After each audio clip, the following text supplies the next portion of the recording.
Last Sunday, Remembrance Sunday, there was almost the most brutal and deadly terrorist attack in British history. I want us to think about this. Last Sunday, that crazed suicide bomber, who incidentally, according to the media, was a Christian. Strange. This man converted to Christianity and then spent the last 6 months day and night almost in the mosque. Anyway, that's another story for another day. Last Sunday, when this man decided he was going to launch an attack on Remembrance Sunday, at the 11th hour, when everybody else is remembering the war dead, this crazed lunatic who broke into our country, he shouldn't have been here. He is an illegal immigrant. He is an invader. That savage decided he was going to detonate himself. First of all, he was going to blow up the cathedral that had made him so welcome and that had been duped into believing that he was actually a genuine believer. And after that, he changed his mind. He decided he wasn't going to attack the cathedral. No, he was going to drive to a maternity hospital. And again, this is where the media coverage is so Orwellian. First of all, we were told that there'd been an explosion. No, first of all, we were told there'd been an incident at a hospital in Liverpool. Not that a guy had just blown himself up in the back of a taxi in Liverpool. No, there'd been an incident. And then we were told a man had been killed in an explosion. Well, when I was in the military, we used to call explosions bomb attacks. And when a bomb went off, we called it what it was. We said a bomb's just gone off. It's not just an explosion. Someone hadn't just lit up a gas pipe by accident because they were smoking too near a gas pipe or in a petrol station. It wasn't an accidental explosion. The man had made a bomb and changed his mind. Instead of attacking the cathedral and killing lots of veterans and lots of dignitaries, he decided to go to not a women's hospital, a maternity hospital. And of course, you may say to yourself, well, surely even the jihadists wouldn't want to kill babies. Oh, really? I think you need to wind the clock back and look at what happened a few years ago in Kabul, where suicide bombers and gunmen went into a maternity ward and killed pregnant women who had just given birth, and babies. I think we need to remember back to what happened in Russia in the Beslan school massacre, where they wired the school up and they killed little children deliberately. I think we need to look at the terror plot that was thwarted, where terrorists were going to deliberately target a primary school in England and kill little children. I think we need to think back and remember what happened at the Ariana Grande concert. The youngest child to die there was 8-year-old Safi Rose Russo. Never forget that name. But no, this savage, let's not even call them a suicide bomber. This man is a savage. His intention was to go into that hospital and massacre women and babies. Think about that, folks. Straight away, the media starts putting a spin on it. He was a Christian convert. No, he wasn't. Because I've actually read the New Testament and I've read the Quran. I've read the Old Testament and I've read the Quran. And guess what? The New Testament talks a lot about love and forgiveness and loving your enemies.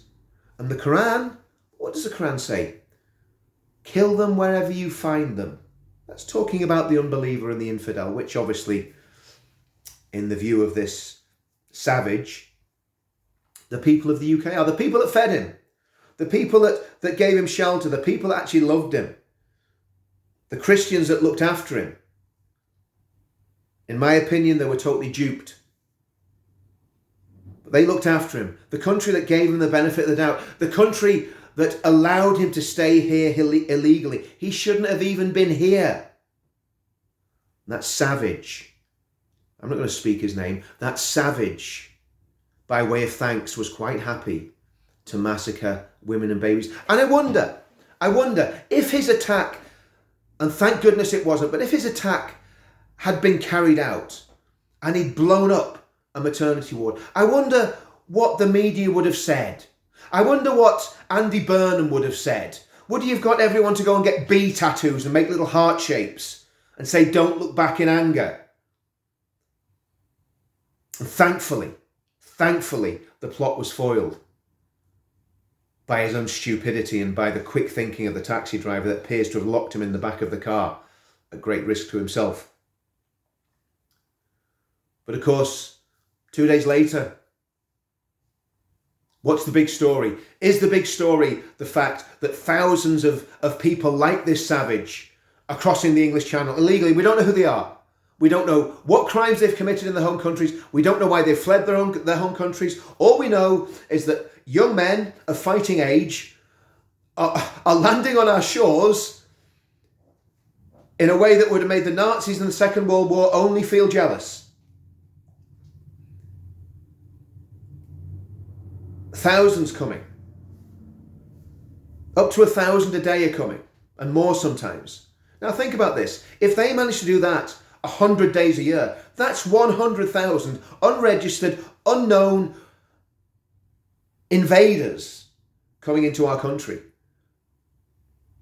And according to government statistics, 70% of them are young fighting age men that have no reason to be here other than wanting to get the benefit of our benefits, the benefit of our healthcare, and the benefit of living in Britain with everything that we give to these people, who then quite happily decide, because things aren't going too well for them, they're going to go and blow up a maternity ward.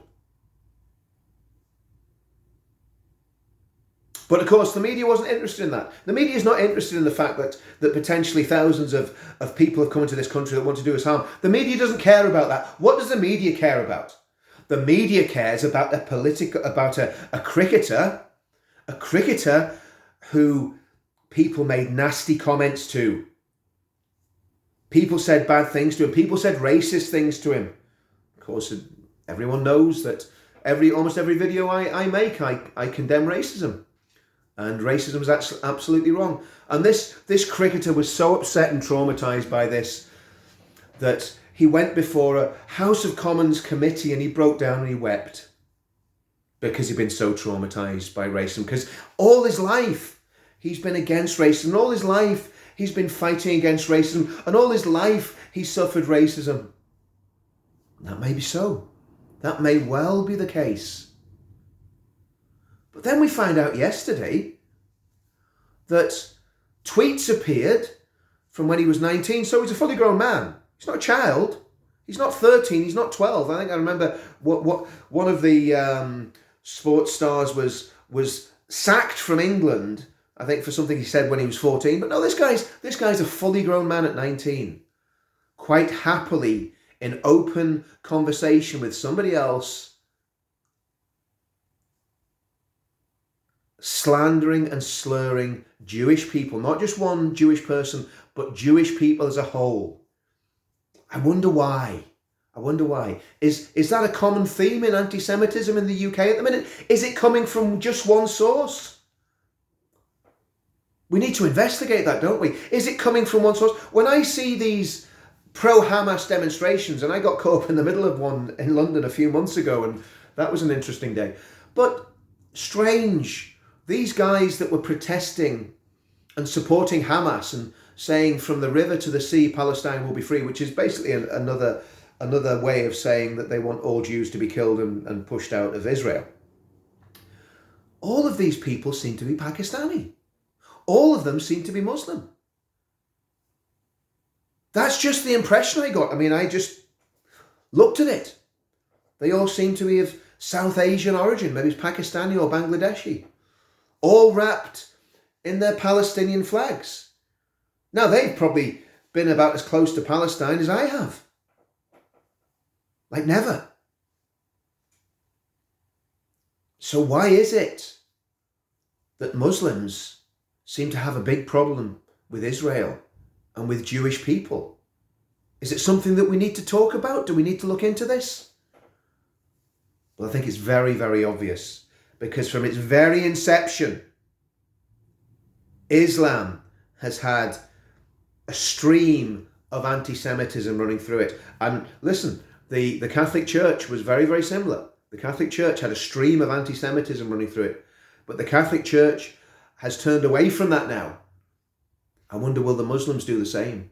Will the Muslims go to the Hadith and to the Quran and remove the verses from their texts that encourage people to hate the Jewish people?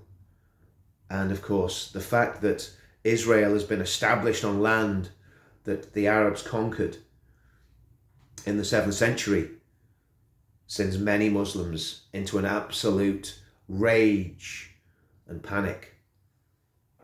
We have a big problem in this country.